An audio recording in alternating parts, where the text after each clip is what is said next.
Alors celle-là, c'est superbe l'intérieur. Je préfère le tableau de bord façon Porsche. Et l'intérieur de la Porsche est aussi extraordinaire, mais là je trouve qu'ils ont réussi quand même une ambiance extraordinaire, je vous dis. Chapeau pour ça. Position de conduite, celle-là elle est parfaite. Pédalier, tout, c'est super.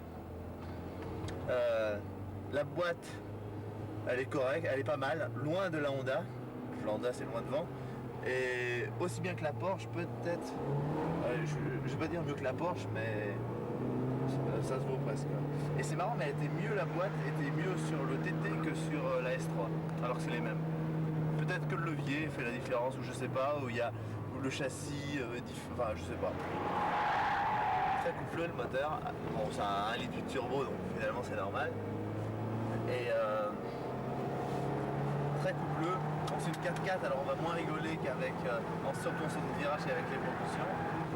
Mais elle est assez typée survireuse. C'est une voiture qui engage très bien. C'est un moteur 4 cylindres, donc il n'y a pas l'ambiance qu'il peut avoir. Ou avec le Honda qui est un 4 cylindres qui prend 2500 tours, ou avec le Porsche qui est un flat 6, ou avec les BM, les 6 cylindres en ligne. Donc il n'y a pas cette ambiance là. Par contre il y a un couple énorme grâce au turbo.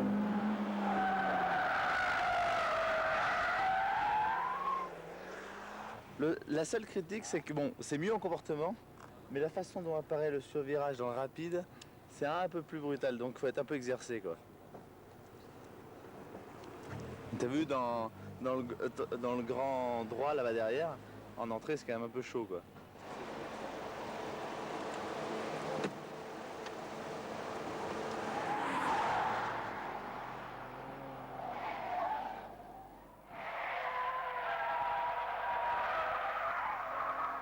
La voiture, ce qu'on voudrait, c'est une voiture qui pivote en entrée. Elle pivote pas. Donc elle demande tout le travail au train avant. Parce que l'arrière, il bouge pas. Et donc en entrée, la voiture est sous-vireuse. Milieu, elle est OK. Et sortie, elle est bien parce qu'elle motorise très bien. Donc le problème de cette voiture, c'est l'entrée.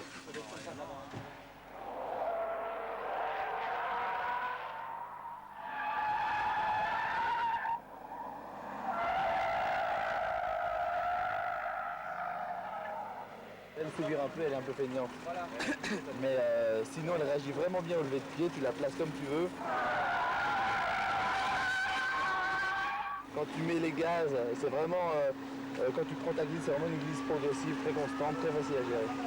Boîte de vitesse super, frein correct, on a pas de problème, frein ok. Et vraiment je me suis régalé.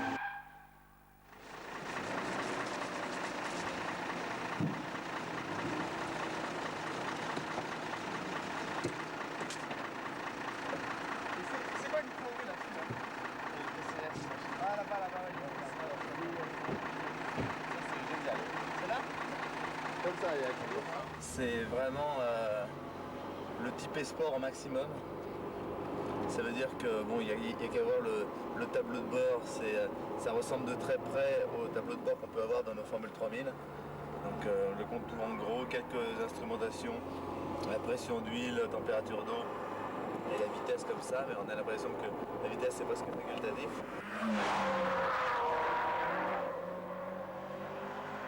Une boîte extraordinaire, on dirait vraiment une boîte de voiture de course qui passe très très vite.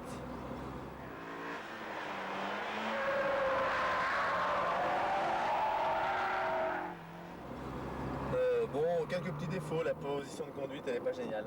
La position de conduite, le siège j'aurais aimé qu'on puisse incliner la partie sur laquelle on s'assoit un petit peu pour qu'on se sente bien enfoncé dedans, et le volant pouvoir le régler en hauteur et en profondeur. Sur les voitures de ce prix-là, généralement, elles ont toutes cette option-là et celle-là ne l'a pas, donc ça c'est un peu dommage.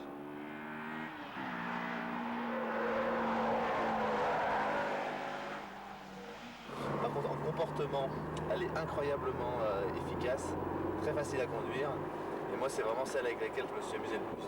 De plus, le moteur il fait un bruit incroyable. C'est la zone rouge, elle commence à 9000 tours et le limiteur à 9500 tours.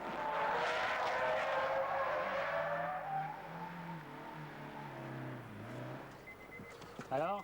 Oh, ça c'est le bonheur. Ça c'est le bonheur. T'as vu ça, les longues glissades, putain. Là-bas, la grande courbe, on dit. T'es glissant, volant droit. Toute la courbe, toute la courbe. Toute la courbe volant droit. Ah, je sais pas, en 3 à 160. Attention, il croit qu'il s'est glissé. Ah, Il passe ici à chaque fois, il bouge pas, Georges. bah non, putain, c'est un bonheur. Ça. Ah non, là ça glisse. Là. Ça glisse pas du tout. Si, Ouais, ça glisse propre. Ça glisse juste ce qu'il faut Donc, pour t'as bien aimé. pas nuire au chrono. T'as bien aimé alors? Comme ça, alors ça, elle est. C'est bizarre, on comme sent ça. ça glisse, Tu rentres sur les freins, tu places ton auto, après l'accélération, tu doses tout. Ça se voyait. Et la boîte, c'est un bonheur.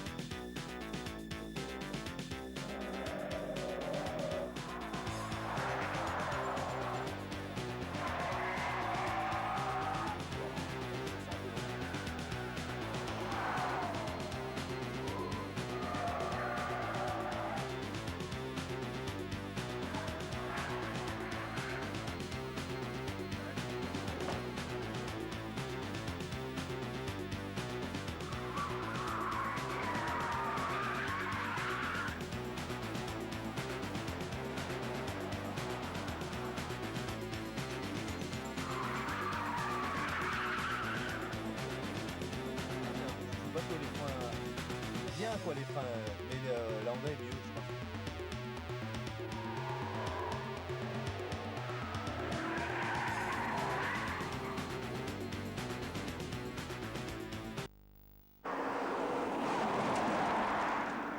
La BM, c'est M5. impressionnant, quoi. C'est une voiture qui pèse, la M5, elle pèse peut-être, je sais pas, 2 tonnes, j'ai même pas l'idée de tonne quoi que ça, 1 tonne 8. Mais c'est génial, tu t'en fais ce que t'en veux, enfin, pratiquement. Bon, c'est sûr qu'il faut faire attention parce que t'as du poids qui t'embarque quand même, mais tu fais des trucs super avec cette voiture. Tu peux mettre l'anti-patinage, l'enlever, anti-dérive, tout ce que tu veux. Tu peux la conduire de PPR, vraiment en conduite sportive.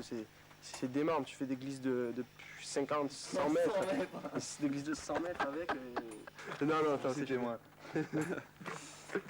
Ça, c'est génial. Donc pour toi c'est la plus polyvalente déjà. Si on peut Ouais, dire. ouais. C'est les deux là, avec la- Si tu veux, voilà, bon, la Honda c'est plus. C'est moins assisté, les freins sont moins assistés, la direction est moins assistée, donc c'est plus sportif. voiture course. Là, tu peux très bien acheter ça, un type de 60 ans, il achète ça, il peut faire conduire sa femme, et puis après t'as son gamin, il va aller faire le camp avec. Et en Enfin, même c'est une temps- voiture qui fait tout ça. Et en même temps quand le mec il est sur des routes comme ça, il peut s'éclater, mais comme t'as vu là, on a fait des allers-retours, mais parce qu'on n'en pouvait plus tous les deux. On était là. Et comme il dit, ça c'est incroyable parce que c'est polyvalent, de folie. Et tu peux rouler pépère sur l'autoroute. Et là, c'est vite. Voilà. Bon, la Honda est un peu plus vite, t'as vu quand on est derrière avec la Honda. Mais c'est incroyable, on a l'impression qu'elle fait 1 tonne la caisse.